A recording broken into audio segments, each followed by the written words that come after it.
Perkenalkan, nama saya Ezra Nuan, saya dari UT UPWJ Pontianak dengan NIM 0564549556. Jadi saya akan menjawab tugas 1 dari mata kuliah dasar-dasar penyuluhan. Untuk yang pertama adalah ada beberapa konsep dalam pengertian penyuluhan pertanian. Sebutkan konsep apa saja dan berikan penjelasan. Jadi dalam pengertian penyuluhan pertanian ada 4 konsep. Yang pertama adalah penyuluhan sebagai proses pendidikan. Jadi pendidikan adalah proses perubahan perilaku manusia sejak lahir hingga akhir.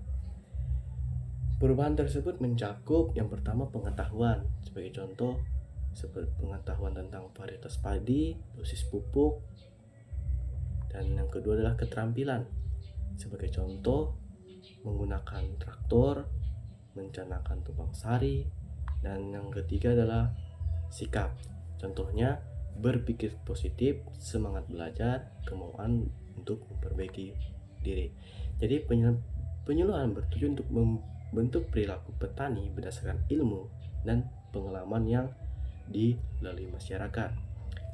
Konsep yang kedua adalah penyuluhan sebagai upaya untuk perubahan. Jadi semua makhluk hidup di dunia ini mengalami perubahan, termasuk petani. Penyuluhan ini meningkatkan kemampuan petani agar mampu mengambil keputusan tepat dan tantangan. Tidak semua petani menyadari kebutuhan untuk berubah. Jadi peran penyuluh di sini adalah untuk menumbuhkan kesadaran dan kemampuan dan kebutuhan agar perubahan bisa terjadi. Yang kedua adalah untuk mendorong perubahan perilaku secara intrinsik bukan paksaan. Penyuluhan dilakukan secara terencana dan sesuai kondisi lokal agar hasilnya berkelanjutan. Konsep yang ketiga adalah penyuluhan sebagai pemberdayaan. Jadi pemberdayaan adalah proses menjadikan individu dari tidak berdaya menjadi berdaya, dari yang tidak tahu menjadi tahu, dan dari yang tidak mengerti menjadi mengerti. Tujuannya adalah untuk meningkatkan pengetahuan, kemampuan, dan kemauan petani untuk berubah, dan membantu petani memperbaiki kualitas hidup secara mandiri dan berkelanjutan. Hasilnya adalah petani mampu menghasilkan petani yang berdaya, saing tinggi, dan sejahtera. Yang keempat adalah penyuluhan bukan sekedar penerangan. Jadi penerangan merupakan penyampaian informasi agar sasaran menjadi tahu. Penyuluhan berarti tidak hanya memberitahu, tapi bertujuan untuk mendorong penerapan informasi, mengubah perilaku, bukan sekedar memberi penjelasan. Jadi penerangan bukan untuk memberikan penjelasan, tetapi sesuatu untuk mendorong petani mengubah sikap petani secara tidak terpaksa atau instinktif. Jadi penyuluhan bukan hanya memberitahu, tapi itu adalah untuk mengubah perilaku petani. Sasaran penyuluhan harus mengalami perubahan nyata, bukan hanya sekedar informasi belaka. Oke. Yang untuk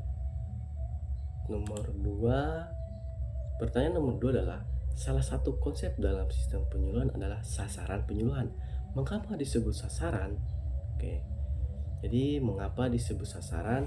Jadi dalam buku BMP, sasaran adalah tujuan terukur yang ingin dicapai dalam waktu tertentu. Petani adalah pelaku langsung dalam proses pertanian.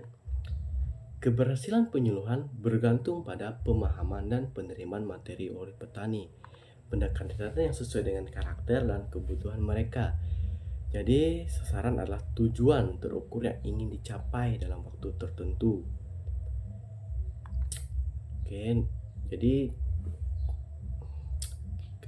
Sekarang kita akan lanjut pertanyaan nomor 3. Jadi mahasiswa diminta untuk mengamati kegiatan penyuluhan yang dilaksanakan di wilayah masing-masing. Identifikasi apa yang menjadi tema kegiatan penyuluhan dan siapa yang menjadi sasaran kegiatan penyuluhan tersebut. Bagaimana karakteristik sasarannya, bagaimana deskripsi kelompok tani, organisasinya, sebutkan nama organisasi, jumlah anggota, alamat, visi, misi, struktur organisasi, dan tugas-tugas unsur organisasi. Oke, jadi saya akan menjawab nomor 3.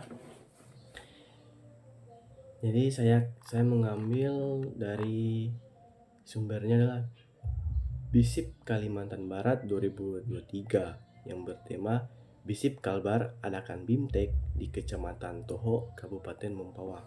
Jadi saya tinggal di Mempawah, Kecamatan Toho.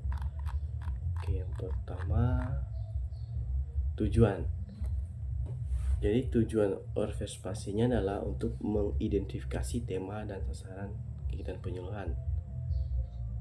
Yang kedua adalah menganalisis karakteristik petani sebagai sasaran penyuluhan. Yang ketiga, mendeskripsikan organisasi kelompok tani secara struktur dan fungsional. Untuk tema dan sasaran penyuluhannya, kegiatan penyuluhan yang diamati mengangkat tema penerapan standar mutu pertanian dan sistem pertanian organik.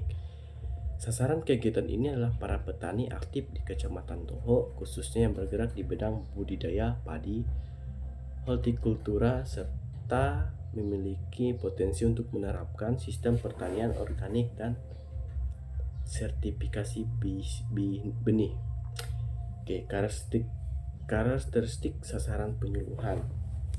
Sasaran penyuluhan memiliki karakteristik sebagai berikut. Yang pertama, petani kecil dengan lahan terbatas, pendidikan formal rendah, dan memiliki pengalaman bertani yang kuat atau jam terbang yang tinggi, terbuka terhadap inovasi teknologi pertanian, memiliki kebutuhan informasi tentang pasar, pengendalian hama, dan efisiensi usaha tani. Aktif dalam kelompok tani dan kegiatan penyuluhan. Jadi karakteristik ini menunjukkan bahwa pendekatan penyuluhan harus bersifat partisipasif dan berbasis kebutuhan lokal. Oke, yang seterusnya adalah profil kelompok tani. Kelompok tani yang diamati adalah Tani Maju Bersama. Jadi kelompoknya adalah Tani Maju Bersama. Jumlah anggotanya ada 35 orang.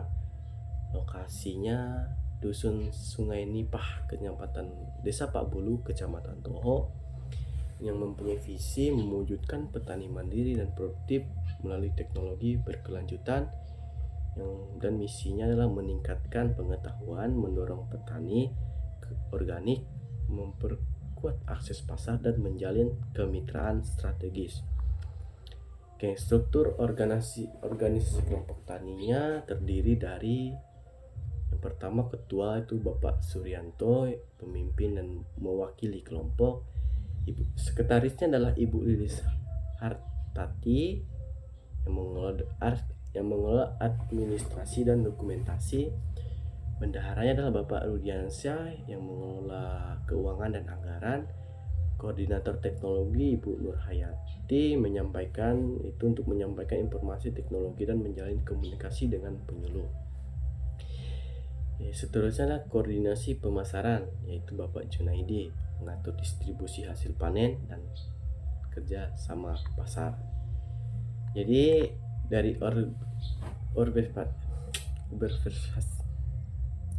observasi ini dapat disimpulkan bahwa kegiatan penyuluhan di Kecamatan Toho telah berjalan dengan baik dan relevan dengan kebutuhan petani, kelompok tani yang telah berjalan dengan baik dan relevan dengan kebutuhan petani.